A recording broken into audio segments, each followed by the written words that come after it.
လို့တမူ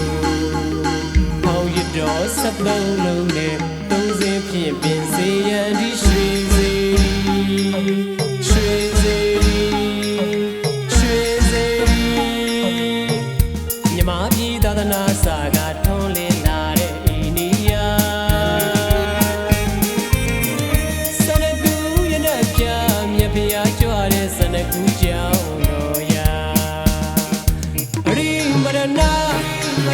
ပောက်ကာယမ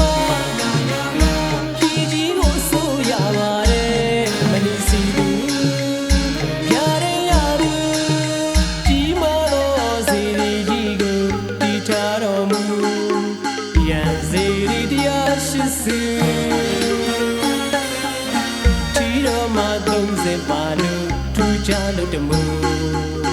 ဟောင်းရတော်ဆက်သုံးလုံးနဲ့သုံးစင်းဖြင့်ပင်စေရန်ဒီရွှေစေ